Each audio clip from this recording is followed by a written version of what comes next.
കഴിഞ്ഞ ദിവസം അന്താരാഷ്ട്ര മാധ്യമങ്ങളിൽ ഒരു വാർത്ത വന്നിരുന്നു.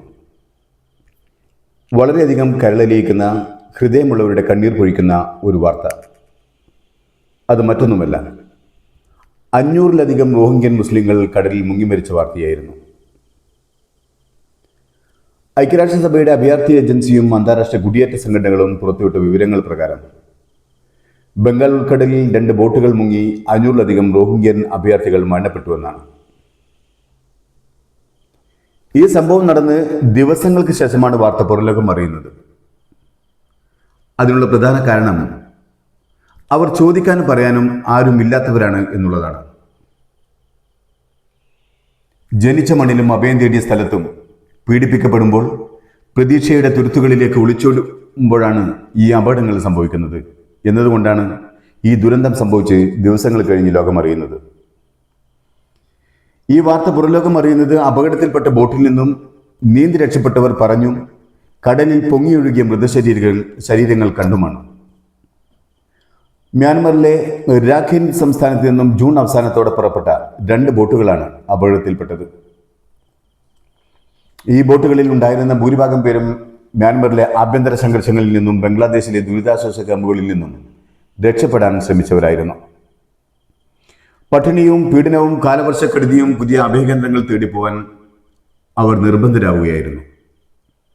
മലേഷ്യ, ഇന്തോനേഷ്യ എന്നീ തെക്കുകിഴക്കൻ ഏഷ്യൻ രാജ്യങ്ങളിലേക്ക് പോകാനാണ് അവർ ബോട്ടുകളിൽ കയറിയത്. പ്രക്ഷുബ്ധമായ സാഹചര്യത്തിലും ഇങ്ങനെയൊരു യാത്ര ചെയ്യാൻ അവരെ പ്രേരിപ്പിച്ചത് സമീപകാലത്തുണ്ടായ കനത്ത മഴയും വെള്ളപ്പൊക്കവും അവരുടെ ക്യാമ്പ് ജീവിതം കൂടുതൽ ദുസ്സഹമാക്കിയതോടെയാണ്. ബംഗ്ലാദേശിലെ റോഹിംഗ്യൻ ക്യാമ്പുകളിലേക്ക് അന്താരാഷ്ട്ര തലത്തിൽ ലഭിക്കുന്ന സാമ്പത്തിക സഹായങ്ങൾ ഗണ്യമായി കുറഞ്ഞതുമാണ് ഇങ്ങനെയൊരു യാത്ര ചെയ്യാൻ അവരെ പ്രേരിപ്പിച്ചത്. കൂടാതെ മ്യാൻമറിലെ സൈന്യവും പ്രാദേശിക സായുധ ഗ്രൂപ്പുകളും തമ്മിലുള്ള പോരാട്ടം ശക്തമായതോടെ രാഖൈൻ പ്രവിശ്യയിലെ അവരുടെ ജീവിതം പൂർണ്ണമായും അരക്ഷിതാവസ്ഥയിലാവുകയുമായിരുന്നു. ഇത്രയും വലിയ പീഡനങ്ങളും ദുരിതങ്ങളും വരാൻ റോഹിംഗ്യൻ മുസ്ലിങ്ങൾ എന്താണ് ചെയ്തതെന്ന് ചോദിച്ചാൽ അവർ മുസ്ലിമായി എന്നത് മാത്രമാണ് തെറ്റ്. പിറന്ന മണ്ണിൽ അഭയാർത്ഥികളായി ആട്ടിയൊടിക്കപ്പെട്ടവരാണ് റോഹിംഗ്യൻ മുസ്ലിങ്ങൾ. അതും 90% ബുദ്ധമതക്കാർ ജീവിക്കുന്ന മ്യാൻമറിൽ നിന്ന്. ഇന്ത്യയിൽ ഹിന്ദുക്കൾ മാത്രം മതിയെന്ന് വാശി പിടിക്കുന്ന ഹിന്ദുത്വവാദികളെ പോലെ, അവർ വെച്ചു പുലർത്തുന്ന അമിത ദേശീയവാദം പോലെ സങ്കുചിത മനസ്സുള്ളവരാണ് മ്യാൻമറിലെ ബുദ്ധിസ്റ്റുകൾ. അവരില്ലാത്ത ജനങ്ങൾ മ്യാൻമറിൽ ഉണ്ടാവരുത് എന്നാണ് അവരുടെ ലക്ഷ്യവും അവരുടെ ദേശീയ ബോധവും. എന്തിന് ലോകമെമ്പാടും മനുഷ്യാവകാശങ്ങളുടെയും ജനാധിപത്യത്തിന്റെയും പ്രതീകമായി വാഴ്ത്തപ്പെടുകയും നൊബേൽ സമ്മാനം നേടുകയും ചെയ്ത ഓങ് സാൻ സൂചി റോഹിംഗ്യൻ വിഷയത്തിൽ സ്വീകരിച്ച നിലപാട് ലോകത്തെ മുഴുവൻ ഞെട്ടിച്ച ഒന്നായിരുന്നു. അവരും ഫലത്തിൽ റോഹിംഗ്യൻ ജനതയ്ക്കെതിരായാണ് നിലപാട് സ്വീകരിച്ചത്. അതിനും കാരണം അവർ മുസ്ലിങ്ങളാണ് എന്നുള്ളതായിരുന്നു. അധികാരത്തിന്റെ ഇടനാഴികളിലെ സ്വൈര്യവിഹാരത്തിന് ബുദ്ധജനതയെ പിണക്കാതിരിക്കുക എന്നതിനാലാണ് ഓങ് സാൻ സൂചിയും റോഹിംഗ്യകൾക്കെതിരായത്. ഇത് അന്താരാഷ്ട്ര തലത്തിൽ വളരെയധികം ചർച്ച ചെയ്ത വിഷയമാണ്. ചർച്ചയുടെ പേരിൽ മ്യാൻമർ സൈന്യത്തിനെതിരെ നെതർലാൻഡ്സിലെ ഹേഗിലുള്ള അന്താരാഷ്ട്ര കോടതിയിൽ കേസ് വന്നപ്പോൾ സൈന്യത്തെ പ്രതിരോധിക്കാൻ സൂചി നേരിട്ടാണ് അവിടെ അന്ന് പോയത്. സൈന്യം ചെയ്തത് വംശഹത്യയല്ലെന്നും ഭീകരവാദികൾക്കെതിരെയുള്ള സ്വാഭാവികമായ സൈനിക നടപടി മാത്രമാണെന്നുമാണ് അന്ന് അവർ കോടതിയിൽ വാദിച്ചത്. ഇതോടെ ലോകം കണ്ട ഏറ്റവും വലിയ മനുഷ്യാവകാശ പോരാളി എന്ന പദവിയിൽ നിന്ന് അവർ പാടെ താഴേക്ക് വീണുപോയി.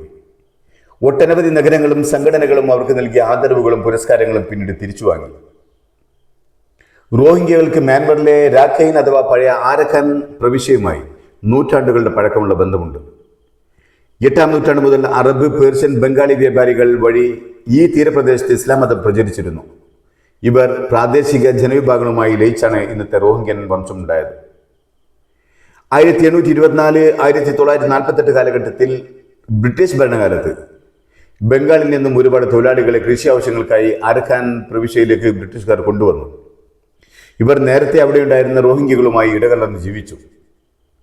ചുരുക്കത്തിൽ ചരിത്രപരമായി അവർ ആ മണ്ണിൽ വേരുകളുള്ള ഒരു തദ്ദേശീയ ജനവിഭാഗം തന്നെയായിരുന്നു.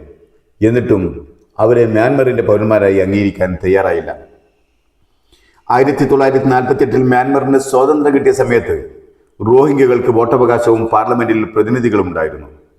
എന്നാൽ 1982 മ്യാൻമറിലെ സൈനിക ഭരണകൂടം കൊണ്ടുവന്ന കടുത്ത പൗരത്വ നിയമമാണ് ഇവരുടെ ജീവിതം തകർത്തത്. ഈ നിയമപ്രകാരം ബ്രിട്ടീഷുകാർ മ്യാൻമാർ ഭരിക്കുന്നതിന് മുമ്പ്, അതായത് 1823 മുമ്പ് അവിടെ സ്ഥിരതാമസമാക്കിയ വംശങ്ങൾക്ക് മാത്രമേ പൂർണ്ണ പൗരത്വം നൽകൂ എന്ന് നിഷ്കർഷിച്ചു. റോഹിംഗ്യകൾക്ക് ഇത് തെളിയിക്കാൻ അവസരം ഗവൺമെന്റ് നൽകിയില്ല. പലർക്കും തെളിയിക്കാൻ രേഖകളും ഉണ്ടായില്ല. ഇന്ന് ഇന്ത്യയിൽ സംഭവിക്കുന്നത് പോലെ തന്നെ. ഇതോടെ അവർ സ്വന്തം മണ്ണിൽ അനധികൃത കുടിയേറ്റക്കാരായി മുദ്ര കുത്തപ്പെട്ടു. അതുകൊണ്ട് ഇവർ മ്യാൻമാറിനുള്ളിൽ അഭയാർത്ഥികളല്ല, മറിച്ച് പൗരത്വവും അടിസ്ഥാന അവകാശങ്ങളും നിഷേധിക്കപ്പെട്ട ഒരു ജനവിഭാഗമാണെന്ന് നമുക്ക് പറയാം. എന്നിട്ടും മനുഷ്യർക്കിടയിൽ സമാധാനവും ശാന്തിയും കൊണ്ടുവരാൻ ഉദയം കൊണ്ട ബുദ്ധമതത്തിന്റെ അനുയായികൾ ഫാസിസ്റ്റുകളായി മാറി ഒരു ജനതയെ വേട്ടയാടുന്ന കാഴ്ചയാണ് നമ്മൾ മ്യാൻമറിൽ കാണുന്നത്. അതിൻ്റെ ഇരകളാണ് ഈ 500-ലധികം വരുന്ന മനുഷ്യർ.